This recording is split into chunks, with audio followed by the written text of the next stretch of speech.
coming to you live from Tel Aviv. Back and forth between the United States, Israel and Qatar over a proposed deal to free the hostages and bring about a ceasefire in Gaza. Firefighters battle wildfires across northern Israel sparked by Hezbollah's ongoing missile attacks. And the UAE outlaws teaching the Muslim holy book, the Quran, online without a license.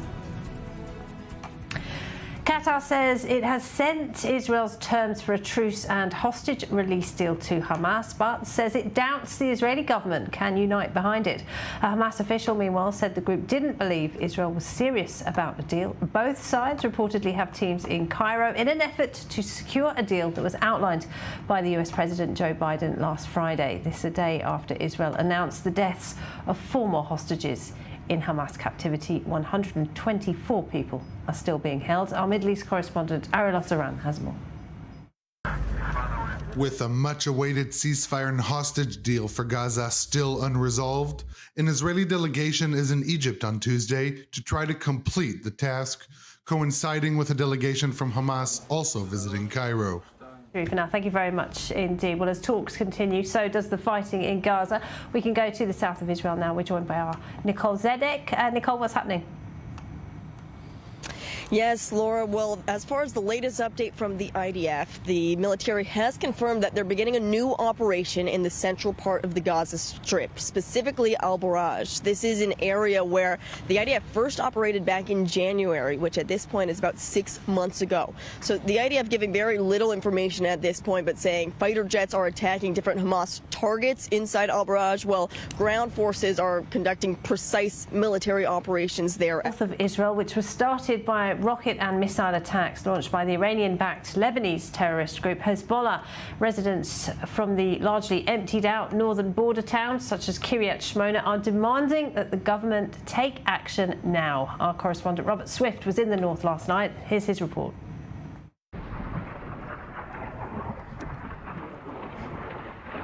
Throughout 8 months of skirmishes on the Israel-Lebanon border, there have been periods of heightened escalation.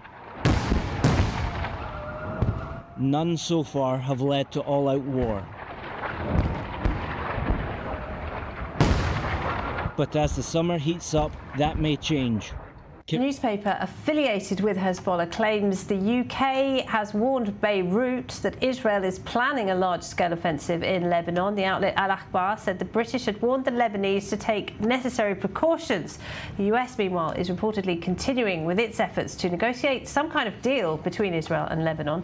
Joining me for more, Anshal Vora is an international affairs columnist at Foreign Policy magazine. Thank you very much indeed for being with us, Anshal. And is the Lebanese government concerned about the prospect of war, and does it at this point have any leverage at all over Hezbollah and reining in Hezbollah's attacks? Well, the Lebanese government does not have any leverage whatsoever on Hezbollah, but it definitely is concerned. There is a lot of concern in Lebanon, at least from what I'm hearing from people I know there, of Israel launching an attack against Lebanon on the pretext of Hezbollah perhaps launching a Hamas kind of October 7 kind of an attack against Israel. Welcome back. Iran's nuclear chief has warned Tehran will respond if the UN's nuclear agency passes a resolution against it. A draft document submitted by France, the UK and Germany calls on Tehran to provide explanations for undisclosed uranium and undeclared nuclear sites. But a recent report in the Wall Street Journal claimed the Biden administration had been trying to prevent European countries from pressuring Iran over its nuclear program amid fears it would escalate tensions ahead of the US elections. Well, to talk more about that, we're joined by Jason Brodsky. He's the policy director of the group United Against a Nuclear Iran. Good to see you, Jason. Thank you for being with us. It seems the Europeans are finally taking steps, aren't they, to try and hold Iran accountable over its nuclear program. Is it a case of too little too late? I think it is too little too late. It's the bare minimum of what the Europeans should be doing. I agree with their desire to advance the ball and to put a table of censure resolution this week, but they also have a lot of work left to do in Europe. Iran, one woman, a hardliner who called for the execution of anti-regime protesters, has registered as a candidate for the presidential elections there next month. Zoreh Elahian is one of dozens hoping to replace the late Ibrahim Raisi, who was killed in a helicopter crash.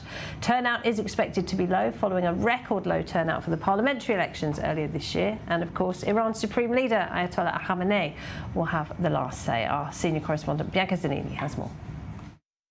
80 candidates, one winner. Iran's next presidential election will take place at the end of the month. Iranians will elect a successor to former President Ebrahim Raisi, who died in a helicopter crash on May 19th. The applicants will be reviewed by a 12-member election body, the Guardian Council.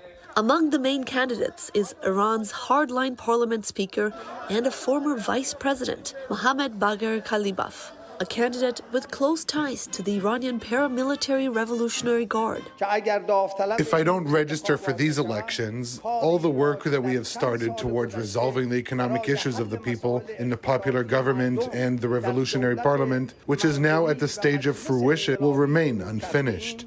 UAE has announced a ban on unlicensed digital platforms that teach the Muslim holy book, the Quran. Authorities say they want to make sure that people are getting a correct education and are not given incorrect teachings or misinterpretations. From now on, anyone who wants to teach the Quran must have a license. Well, joining us for more on that now from Abu Dhabi, Loay Al-Sharif is a peace activist and an expert in Arab-Israeli relations. Good to see you as always, Loay. Thank you for joining us. Why is the UAE doing this now then? Have online so-called scholars become a problem in terms of radicalization? Well, first of all, Laura, thank you so much for hosting me. And it's, first of all, I commend the leadership in the UAE for doing this. And absolutely, you have to understand, Laura, that it's a preventive measure.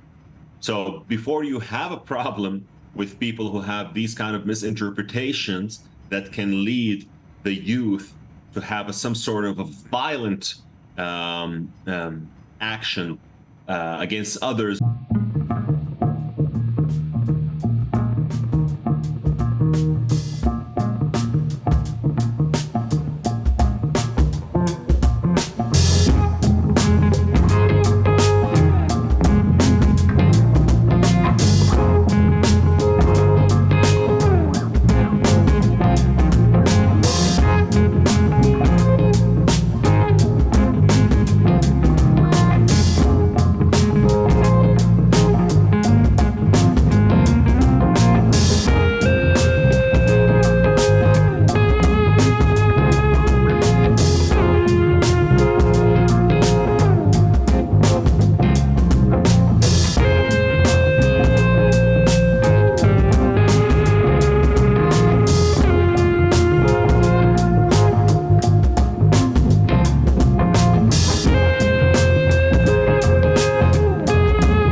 Welcome to this special broadcast on I-24 News. I'm Khalid bin David. It is day 242 of Israel at war. And as the battle for Gaza still rages on in the south, there is mounting concern over the deteriorating security situation in the north of the country.